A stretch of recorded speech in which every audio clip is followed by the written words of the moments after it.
will meet. Yeah.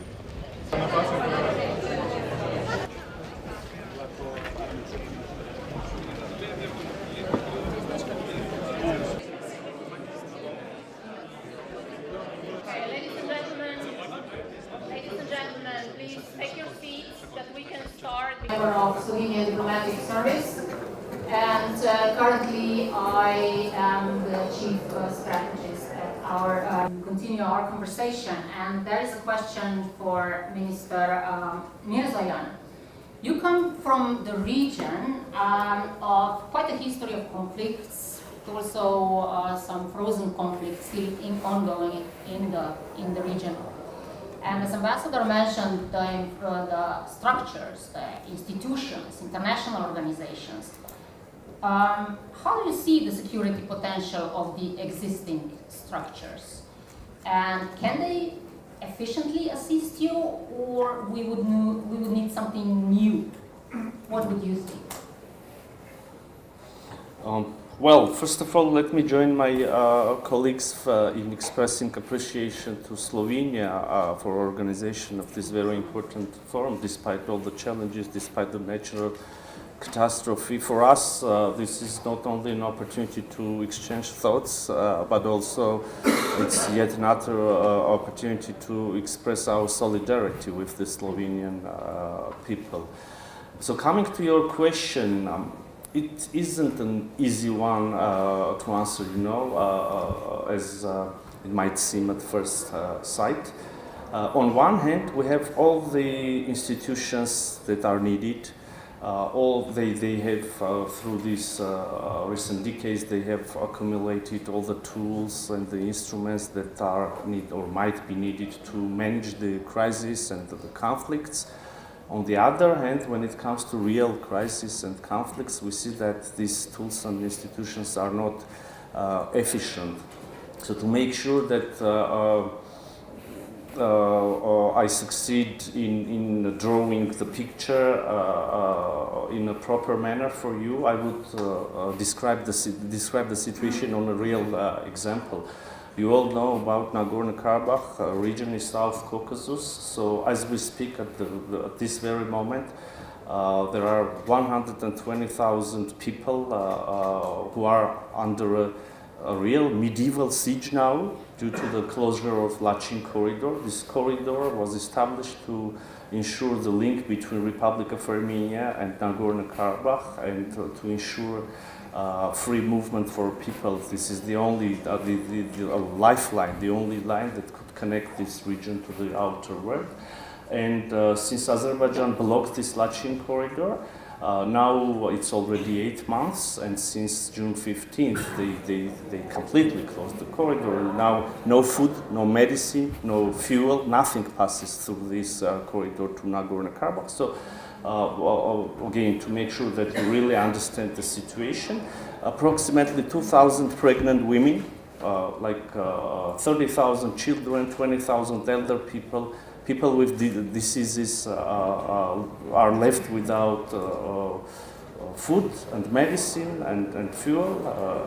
Azerbaijan already cut the gas and electricity supply to this region, and there are numerous reactions to this situation by the international organizations, individuals, independent experts. Like we have the statements of Secretary General of United Nations, we have statements by UN special experts, special rapporteurs, we have statements coming from reputable organizations like Human Rights Watch, Amnesty International, many others.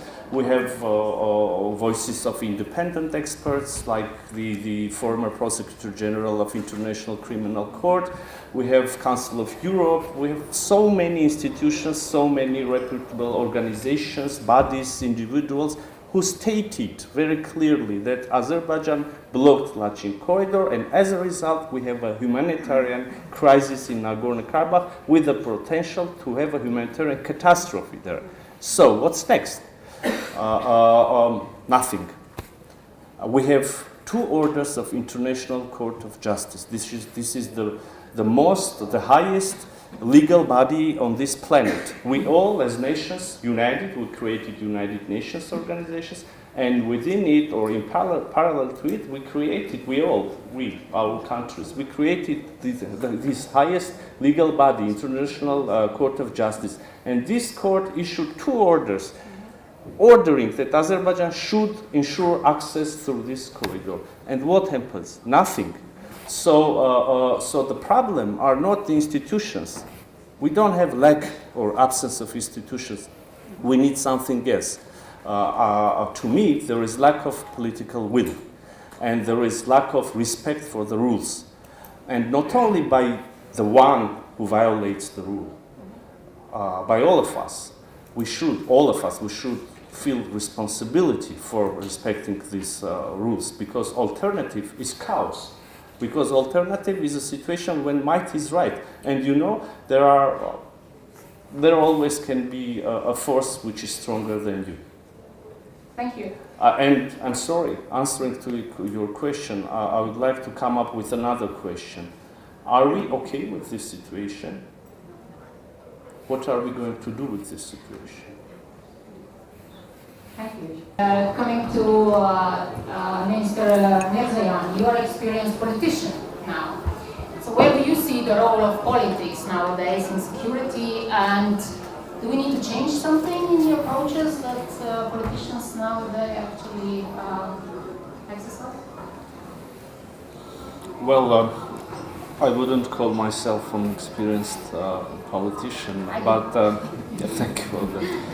But dear participants, I'm so sorry to spoil this very beautiful discussion, but my impression is that when we say security, we mean security only for major powers.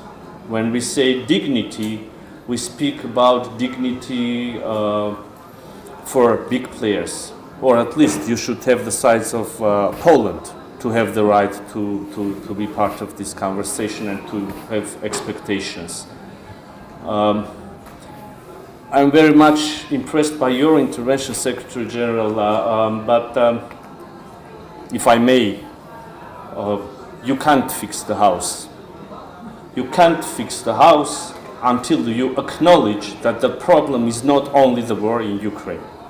I'm not a doctor, I'm, as you heard, an experienced politician, but I know that the first and probably one of the most important steps is the diagnosis. You can't fix if you do not make the correct diagnosis.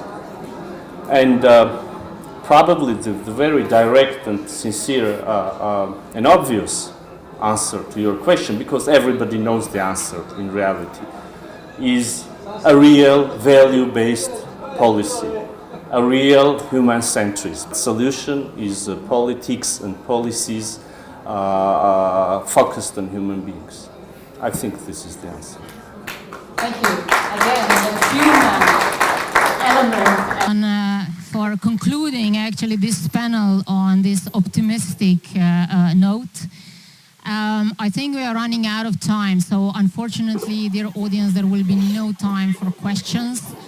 But I would like to use the last minute to express my heartfelt thank you to the panelists. It's been an amazing panel, and if I try to summarize in only a few words who actually are the new security architects, it's us.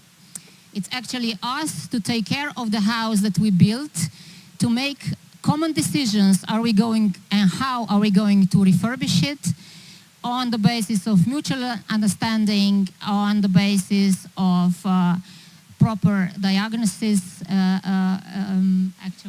put forward and agreed upon, more dialogue, admitting the vulnerabilities with more solidarity, and building on the principles and paying the price for that. I probably missed many of good ideas, but the recording of this panel remains available. So again, thank you very, very much. And thank you for all the expressions of your words, your expressions and words of solidarity. Slovenia appreciates that very, very much. And on this happy note, although I think the panel could last on and on and on, I wish you all a very good day and stay safe and secure. Thank you.